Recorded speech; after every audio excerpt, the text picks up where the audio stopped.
បុរសខាងលើគឺជាឪពុកម្នាក់ដែលគំរក់ខ្លាំងមែនតើហ្មងអ្នកទាំងគ្នាដែលគាត់ហ៊ានលើកដៃបោះកូនស្រីរបស់គាត់ដែលមានអាយុត្រឹមតែ4ឆ្នាំឯងចុះពីលើស្ពានដែលខ្ពស់ខ្លាំងមែនតើហ្មងតែបុរសខាងលើហ្នឹងគឺគាត់មានឈ្មោះថា Arthur Philip Freeman ដែលគាត់គឺជាជនជាតិអូស្ត្រាលីដែលរឿងក្តីនេះគឺកើតឡើងតាំងពីឆ្នាំ2009មែនអ្នកទាំងគ្នាដោយកើតឡើងនៅក្នុងទីក្រុង Melbourne អូស្ត្រាលីដែល Arthur ហ្នឹងគឺគាត់បានរៀបការជាមួយនឹងនារីម្នាក់ដែលមានឈ្មោះថា Peter Ban ហើយក៏មានកូន3នាក់ដែរហើយកូនច្បងគេហ្នឹងគឺជាកូនប្រុសដែលមានអាយុ6ឆ្នាំកូនទី2គឺជាកូនស្រីដែលមានឈ្មោះថា Daisy អាយុ4ឆ្នាំហើយនិងកូនបើគឺជាកូនប្រុសដែលមានអាយុត្រឹមតែ2ឆ្នាំឯងនិយាយទៅចំណងអាពាហ៍ពិពាហ៍ពីរនាក់របស់គាត់ហ្នឹងគឺអត់បានមែនទេក៏បានចែកផ្លូវគ្នាហើយពួកគាត់ក៏ឡើងតុលាការដើម្បីទាមទារសិទ្ធិចិញ្ចឹមកូនទាំង3នាក់ហ្នឹងអញ្ចឹងតុលាការគឺបានបែងចែកឲ្យគាត់របៀបថាចែកថ្ងៃគ្នាដើម្បីមើលថែកូនអញ្ចឹងណាតែកំឡុងពេលហ្នឹងគឺតុលាការគឺបានឲ្យសិទ្ធិទៅកាន់ម្ដាយច្រើនជាងឪពុកអ្នកទាំងគ្នាឲ្យសិទ្ធិទៅPeterហ្នឹងគឺច្រើនជាងArthurហ្នឹងដែលនៅក្នុងការមើលថែកូនអីចឹងដូចជា4ថ្ងៃឬក៏2ថ្ងៃអីបែបអញ្ចឹងណាអ្នកទាំងគ្នាដែលធ្វើឲ្យArthurហ្នឹងគឺគាត់របៀបថា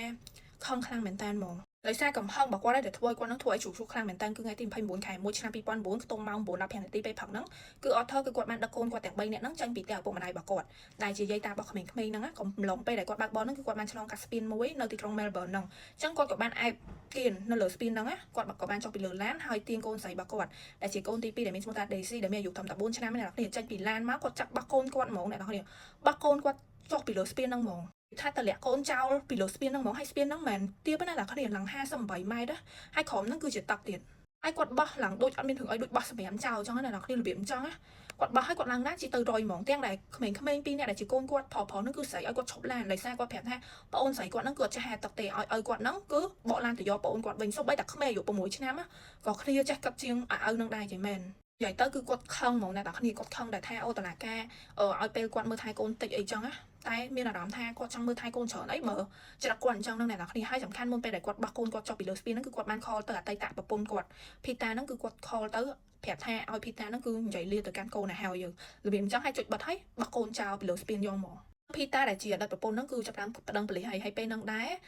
នៅកន្លែងកាត់ហេតុហ្នឹងអ្នកដែលគាត់បើកកាត់ស្ពានហ្នឹងគឺគាត់ឃើញទាំងអស់អ្នកទាំងគ្នាអ្នកនៅតាមផ្លូវអីហ្នឹងព្រោះពេលហ្នឹងខ្ទង់ម៉ោង9អាចនឹងម៉ោងគេចេញទៅធ្វើការច្រើនជីកាត់ស្ពានហ្នឹងច្រើនអីចឹងគេឃើញកាត់ហេតុគឺគេចាប់ផ្ដើមចោះអ្នកខ្លះរបៀបថាទេប្តឹងប៉ូលីសទេទៅក្រុមសង្គ្រោះអីឡើងពេញហ្នឹងហ្មងនិយាយទៅគឺដោយអភិនិហាអញ្ចឹង5 10នាទីក្រោយបន្ទាប់ពី Arthur ហ្នឹងគាត់បោះកូនស្រីគាត់ចូលទឹកគឺអ្នកសង្គ្រោះហ្នឹងគឺគេបានស្រង់រាងកាយរបស់ Daisy ដែលមានអាយុត្រឹមតែ4ឆ្នាំហ្នឹងចេញពីទឹកបានហើយគាត់នៅមានដង្ហើមទៅអ្នកសង្គ្រោះគឺគេព្យាយាមអស់ពីសមត្ថភាពខ្លាំងមែនតើហ្មងអ្នកទាំងគ្នានៅក្នុងការសង្គ្រោះ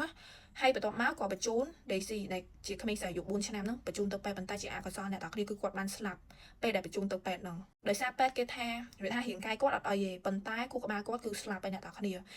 វាថាខ្វះអុកស៊ីហ្សែនខ្វះអីចឹងដោយសារអីធ្លាក់ពីលើខ្ពស់ឡើង58ម៉ែត្រហើយធ្លាក់ចូលទឹកឡើង5 10នាទីទៀតហើយគ្នានៅក្មេងហ្នឹងត្រឹមតែអាយុ4ឆ្នាំហ្នឹងចំណែកឪហ្នឹងក៏ត្រូវបានប៉ូលីសចាប់ខ្លួនហើយក៏បានឡើងតុលាការក៏បានកាត់ទោសឲ្យគាត់នឹងជាប់គុកមួយជីវិតនិយាយទៅយ៉ាងតិច30ឆ្នាំជាងនៅក្នុងគុកហើយអាចចេញបានទេអ្នកនរគ្នានិយាយមែនខ្ញុំរិះសើរឿងហ្នឹងហើយខ្ញុំក្តៅក្រហាយមួម៉ៅខ្លាំងមែនតើហ្មងចង់ចេះឲ្យចំសិទ្ធនឹងខ្លាំងហ្មងដូចគេនិយាយចឹងអ្នកខ្លះមានសមត្ថភាពនៅក្នុងការបង្កើតកូនប៉ុន្តែអត់មានសមត្ថភាពនៅក្នុងការចិញ្ចឹមកូនហើយធ្វើជាឪគេអត់មានភាពជាឪនៅក្នុងវាថាមានភាពជាឪពុកនៅក្នុងខ្លួនហ្មងណា